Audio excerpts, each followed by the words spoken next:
हम जो भी कोई खाना खाते हैं उसमें कई सारे ऐसे पार्टिकल होते हैं जो कि काफी ज्यादा चिकने होते हैं। ये हमारे आहार नाल से जाकर चिपक जाते हैं और इसी के सहारे ये हमारे पेट में चले जाते हैं। अगर आपको सिगरेट पीने की या फिर दारू पीने की हैबिट है तो ये स्मॉल पार्टिकल जो कि टॉक्सिन होते हैं हमारे शरीर में ज्यादा जमा हो जाते हैं। हम जो भी खाना खाते हैं वो हमारे शरीर में पेट में पचकर हमारे इंटेस्टाइन के अंदर चला जाता है। इंटेस्टाइन के अंदर छोटे छोटे काफी ज्यादा माइन्यूट माइक्रो स्ट्रक्चर होते हैं जो हमारे खाने को एब्जॉर्ब कर लेते हैं और इसके द्वारा वो ब्लड में पहुंच जाते हैं। ब्लड हमारे खाने से एनर्जी को प्रोड्यूस करके शरीर के अलग अलग पोर्शन में इसको पहुंचा देता है। इंटेस्टाइन के इन माइन्यूट स्ट्रक्चर्स को हम वेलस कहते हैं। अगर आप बहुत ज्यादा तली हुई चीजें जैसे कि बर्गर, फ्राइड राइस, पिज्जा खाते हैं तो ये हमारे इंटेस्टाइन के इंटरनल स्ट्रक्चर जो कि फिंगर लाइक होते हैं उनमें जाके चिपक जाती हैं, जिसकी वजह से हमारा खाना सही से एब्जॉर्ब नहीं हो पाता है। साथ ही ये जितनी भी ऑयली चीजें होती हैं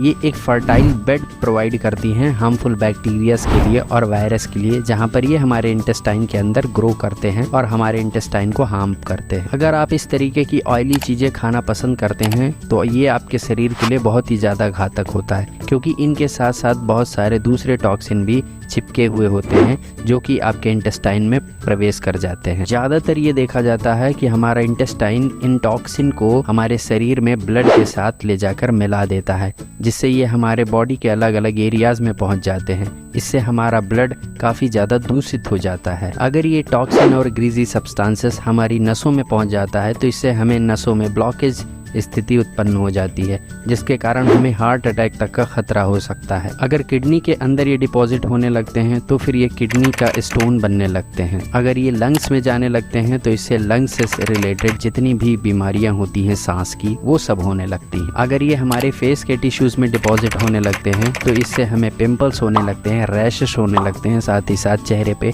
झुर्रियां पड़ने लगती हैं। इस तरह से हम देखें तो ये जो टॉक्सिन होते हैं ये हमें शॉर्ट टर्म और लॉन्ग टर्म दोनों ही परिस्थितियों में हमारे शरीर को बहुत ही ज़्यादा हार्मफुल इफेक्ट कर सकते हैं। इसलिए ज़रूरी होता है कि हम इन टॉक्सिन को अपने शरीर से समय समय पर बाहर निकालें। इसकी अलग अलग प्रक्रियाएं होती हैं। अगर हम इनको अपने शरीर से निकालते हैं तो इससे हमारी स्किन काफ़ी ज़्यादा क्लियर हो जाती है, हम काफ़ी ज़्यादा एनर्जेटिक महसूस करते हैं, साथ ही साथ हमारा जो भोजन होता है वो अच्छे से पचता है, तो लॉन्ग टर्म में हम काफ़ी ज़्यादा हेल्दी लाइफ स्टाइल जीने लगते हैं। तो आज के इस वीडियो में हम यही जानेंगे उन 5 तरीकों के बारे में कि किस तरीके से हम अपने शरीर से ऐसे टॉक्सिन को एक एक करके निकाल सकते हैं। तो आइए जानते हैं। नंबर 1, फास्टिंग यानी कि व्रत। अगर आप सप्ताह में एक दिन भी उपवास रखते हैं तो इससे आपका इंटेस्टाइन काफ़ी ज़्यादा क्लियर हो जाता है। शरीर खुद से ही उन टॉक्सिन को बाहर निकाल देता है और इस तरीके से हमारे इंटेस्टाइन की काफ़ी ज़्यादा सफाई हो जाती है। होता ये है कि जब हम लगातार खाते रहते हैं तो उस खाने के साथ साथ जो टॉक्सिन होते हैं वो हमारे इंटेस्टाइन में जाकर चिपक जाते हैं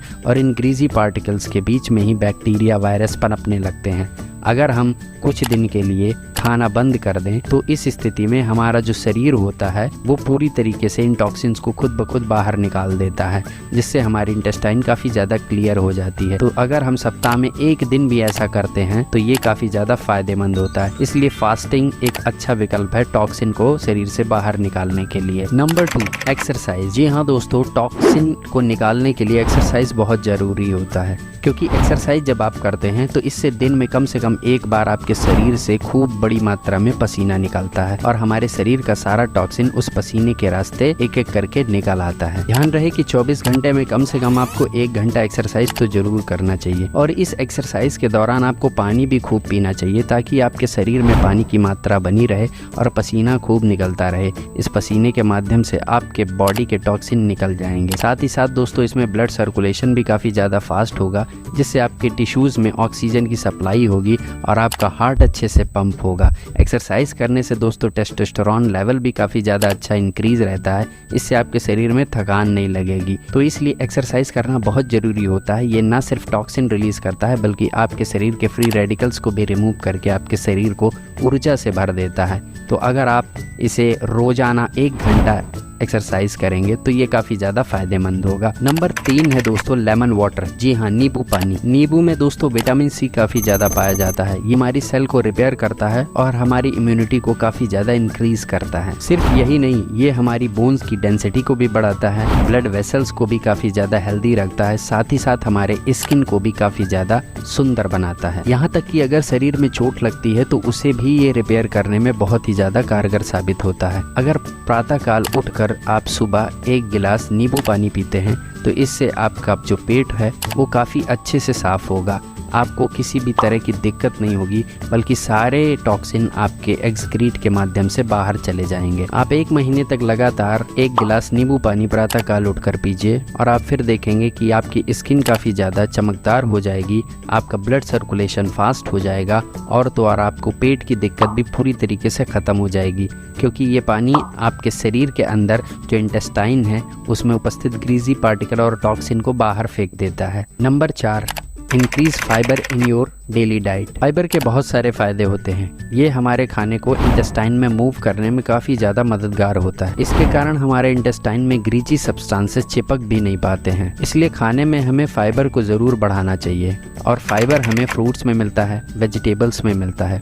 इसलिए अगर आप खाना खाते हैं तो आप उसमें ग्रीन वेजिटेबल्स को ऐड करिए। इसके लिए आप सैलड खाइए, साथ ही साथ फ्रूट जूस की जगह आप फ्रूट खाना शुरू करिए, जिसमें कि सेब, नारियल, अमरूद, इनमें काफ़ी ज़्यादा मात्रा में फाइबर पाया जाता है। अगर आप ऑरेंज खाते हो या फिर नींबू खाते हो तो इसमें आपको फाइबर के साथ साथ विटामिन सी भी काफी ज्यादा मिलेगा। अगर आप फाइबर के लिए इतनी मेहनत नहीं करना चाहते हैं तो एक सिंपल तरीका है कि आप अपने खाने में वेजिटेबल्स को ज्यादा से ज्यादा लीजिए। इससे आपके शरीर में अपने आप फाइबर की मात्रा ज्यादा पहुंचने लगेगी। इसके अलावा आप एक काम ये कर सकते हो कि आप इसबगोल मार्केट से खरीद कर ला सकते हो। इसे रात में सोने के पहले आप 1 गिलास पानी में डालकर पी सकते हो। इसमें काफी ज्यादा फाइबर होता है। ये कभी भी आपके इंटेस्टाइन में कुछ भी ग्रीजी पार्टिकल चिपकने नहीं देगा, बल्कि सुबह आप जब शौचालय में जाएंगे तो आपका पेट काफ़ी ज़्यादा साफ हो जाएगा। Number 5, antioxidant food. ये बात तो हम सभी को पता है कि हमारा शरीर फैट को बर्न करके एनर्जी को प्रोड्यूस करता है और इस फैट को बर्न करने के लिए हमें ऑक्सीजन की रिक्वायरमेंट होती है। जब हमारा शरीर फैट को बर्न कर रहा होता है तो उस समय कुछ फ्री रेडिकल्स पार्टिकल निकलते हैं। ये फ्री रेडिकल चार्ज पार्टिकल होते हैं जो कि हमारी सेल के साथ रिएक्ट करके उन्हें डैमेज करने लगते हैं। अगर हमारे शरीर में ये फ्री रेडिकल्स बढ़ जाएं तो इससे हमारे शरीर में टॉक्सिन काफ़ी ज़्यादा इकट्ठा होने लगेंगे और जिससे हमारी सेल डैमेज होने लगेगी। तो इसलिए इनको कंट्रोल करने के लिए हमें ऐसे खाद्य पदार्थों का सेवन करना चाहिए जो कि फ्री रेडिकल्स को रिमूव कर सकें। अनार, कॉफ़ी, आम, पपीता, अंगूर, नाशपाती, ये सभी फल, इनमें एंटीऑक्सीडेंट भरपूर मात्रा में पाया जाता है। ये हमारे सेल से फ्री रेडिकल को रिमूव कर देते हैं और जो सेल हमारी डैमेज हो चुकी होती हैं उन्हें भी रिपेयर कर देते हैं। दोस्तों, इन 5 तरीकों से आप अपने शरीर से टॉक्सिन को पूरी तरीके से रिमूव कर सकते हो और किडनी स्टोन, ब्लॉक आर्टरीज, इस तरीके की जो खतरनाक समस्याएं हैं उनसे आप अपने शरीर को बचा सकते हो। तो आपको ये वीडियो कैसा लगा हमें कमेंट सेक्शन में लिख के ज़रूर बताइएगा। चैनल पे नए हैं तो चैनल को सब्सक्राइब करना बिल्कुल भी मत भूलिएगा और इस वीडियो को ज़्यादा से ज़्यादा शेयर करिए। Thank you.